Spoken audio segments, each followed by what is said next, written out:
अहिलेसम्मको जीवनमा यो मेरो बेस्ट मोमेन्ट थियो। हेलो गाइस, हजुरहरू छेउमा म आज मेरो जीवनको एक सुनौलो पन्ना खोल्न जाँदैछु। हजुरहरू केही गुनासो नमानिकन अन्तिमसम्म सुनिदिनुहुन्छ भनेर आशा राखे।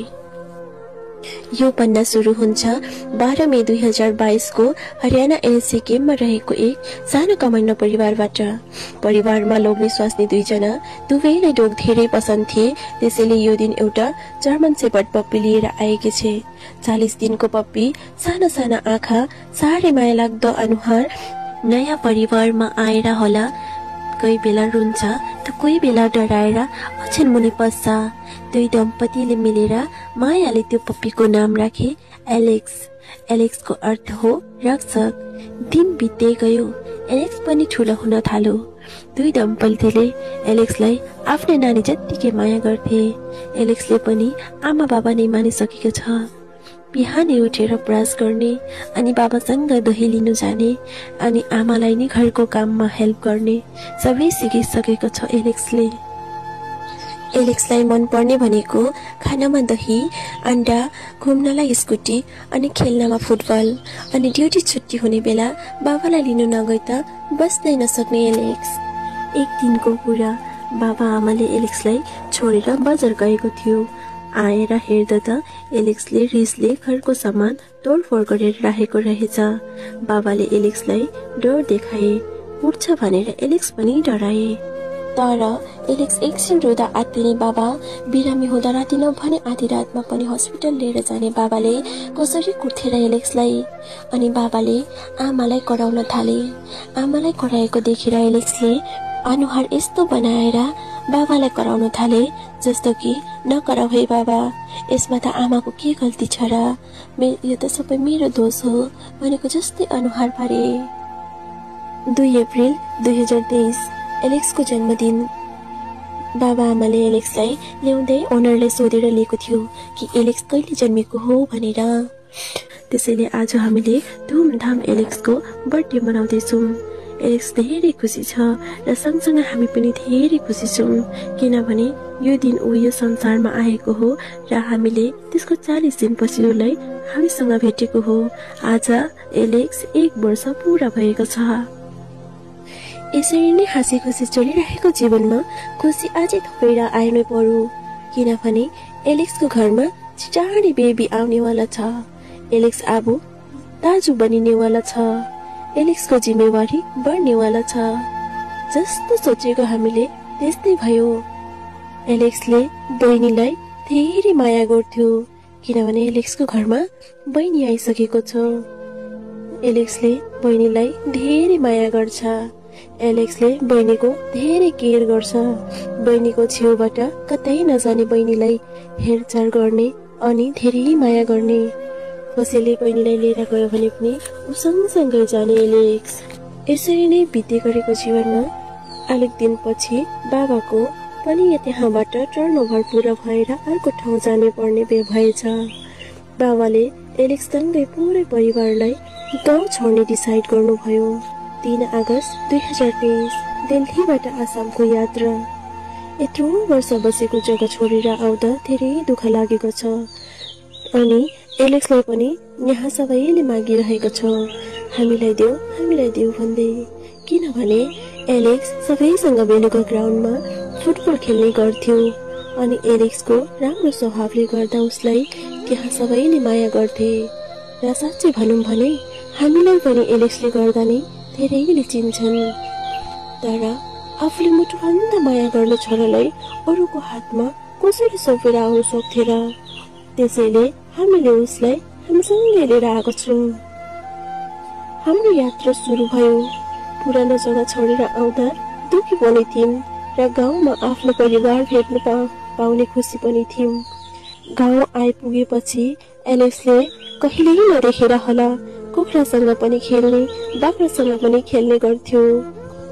कुकुरको त मासु साँच्चै फेभरेट भन्छ है, तर एलेक्सलाई चाहिँ मासु पटक्कै मन नपर्ने। अरूले खाँदा धै रिसाउने एलेक्स। सानो हुँदा एलेक्सलाई हामीले मासु दिएर हेरेको थियौँ, तर एलेक्सले खानु त दूरको कुरा, छुँदा पनि छोडेन। कति ज्ञानी है हाम्रो एलेक्स। गाउँ आएपछि सबै हेर्न आउने। एलेक्सलाई कसैले कति ठुलो कुकुर भन्ने, कसैले कति वर्ष पुग्यो र कति वर्ष बाँच्छ भनेर सोध्ने। कति वर्ष बाँच्छ भन्ने प्रश्नले चाहिँ मलाई झनक्कै रिस उठ्ने के। मेरो जवाफ हुन्थ्यो जबसम्म मेरो आयु छ तबसम्म बाँच्छ भनेर। बाबा पनि छुट्टिसकेर पल्टन फर्किने बेला भयो। अलिक दिनपछि एलेक्स पनि बिरामी हुन थाल्यो। खोइ के रोग लाग्यो मेरो छोरालाई थाहा नै भएन। खोइ के खेल खेल्दैछ दैवले थाहा नै भएको छैन। धामी झाँक्री डाक्टर सबै देखाइसके छेउछाउमा त, तर एलेक्स राम्रो भएको छैन।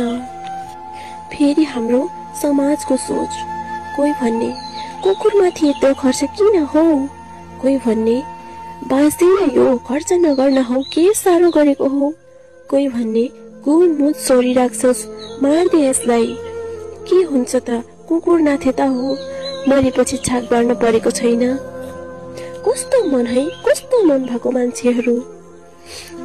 आफ्नो आमा बाबा बुढो भोरी भयो भन्दैमा मरिहाल्छ नि, कति दिनमा बाँच्छ भनेर कसैले यतिकै हालचेक्रे गर्नु सक्छ र यतिकै मर्नुलाई छोडिदिन सक्छ र कसैले। झन् एलेक्सलाई त जबबाट ऊ हाम्रो जीवनमा आएको छ तबबाट भगवानदेखि उसको लामो आयुको कामना गर्थिन्। म हमेसा प्रे गर्दाखेरि भन्थे कि हे भगवान, जबसम्म मेरो आयु छ तबसम्म एलेक्स मसँगै होस् है भनेर। तर आज किन कोनी भगवानले मेरो प्रार्थना सुन्नु भएको छैन। एलेक्स पनि हामीबाट टाढिँदै जाँदैछ। हामी सँगै बस्ने, हामी सँगै सुत्ने, हामी सँगै बसेर खाने एलेक्स आज एक्लै सुत्न थालेको छ, आज एक्लै बस्न थालेको छ। पहिला फर्स्ट पटक ल्याउँदा जस्तो गरेको थियो कि चाङमुनि पसेर बस्ने, त्यस्तै गर्न थाल्यो एलेक्सले। एलेक्सलाई आफू छेउ बोलाउनु त, एलेक्स बेटा बाबा आउनुभयो भनेर झुट बोलेर बोलाउनु पर्थ्यो। अनि एलेक्स पनि सकि नसकी निक्लेर ढोका कुरेर जान्थे। मैले एलेक्सलाई फेरि तिनसुकिया पेट मेडिकल लगे। डाक्टरले एडमिट गर्नुपर्छ भन्नुभयो। नानी मेरो 6 महिनाको, साथमा सानो भाइ अनि एउटी बहिनी। बहिनी र मैले एउटा सानो होटल रुम बुक गरे नानी सुताउनलाई। भोलिपल्ट एलेक्सलाई ब्लड दिने कुरा थियो, किनभने एलेक्सको ब्लड चोकिएको रहेछ। राति 12:15 म र बहिनी नानी सुताउनु गयौँ।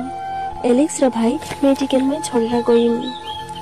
नानी सुताउँदा म पनि एकछिन निधाएछु। 1:40 फोन आउँछ। भाइले फोन गरेको रहेछ। भाइले उताबाट आत्तिँदै भन्छ, दिदी एलेक्सले साह्रो साह्रो सास लिँदैछ, मलाई डर लाग्दैछ दिदी। म पनि आत्तिएँ। डाक्टरलाई फोन लगाए, फोन उठाएन। फेरि भाइलाई फोन गरे, स्पिकर अन गर्न भने। अनि भने, एलेक्स बेटा म र तिम्रो बाबा छिट्टै आउँदैछु छोरा, तिमी हिम्मत गर है। एलेक्सले उठेर एकखेप ढोकातिर हेरे अनि लामो सास फेरेर सधैँभरिको लागि निधाए। एलेक्सको मनमा अन्तिम पटक आफ्नो बाबालाई भेट्ने साह्रै इच्छा थियो होला। त्यसैले त ऊ बाबाको नाम लिँदै सकि नसकी पनि ढोका कुर्न जान्थे र अन्तिम पटक पनि आफ्नो बाबाको नाम सुन्दा उठेर ढोकातिर हेरे। तर बाबा आउनु भएन। बाबाले पनि आउनु नचाहेको होइन। आजभन्दा 15 दिन त अघि त जानु भएको बाबा, अनि छुट्टी भन्दाखेरि कसरी दिन्थे र पल्टनमा पनि। 14 नोभेम्बर 2023। हामीले आज हामीहरूको एउटा मुटुको टुक्रा गुमाएको छौँ। हामीले आज हामीहरूको एउटा प्यारो छोरा गुमाएको छौँ। भगवान किन यति नै दया भयो तिमी। सानामा मेरो बाबा आमासँग रमाउने सपना मबाट छिनेर लग्यो, अनि आज फेरि मेरो मुटुभन्दा माया लाग्दो, मेरो मुटुभन्दा प्यारो छोरालाई मबाट खोसेर लग्यो। किन यति नै दया भयो दैवले हाम्रो प्यारो छोरा गुमायौँ। तर आज पनि हाम्रो मनमा ऊ बसिरहेको छ। आज पनि स्कुटी निकाल्दा एलेक्सको याद आउँछ। यस्तो लाग्छ अहिले कुदेर आएर ऊ स्कुटीमा चढ्छ। हाम्रो जीवनको खुसीको पल थियो हाम्रो एलेक्स। भगवान तिमीले उनलाई हामीबाट त टाढा लग्यौ, तर हाम्रो मनबाट कहिल्यै टाढा लानु सक्दैनौ। आजको कहानी यतिमै समाप्त गर्दैछु। हाम्रो एलेक्सको लागि एउटा लाइक गरिदिनुहुन्छ भनेर बिन्ती गरे। धन्यवाद।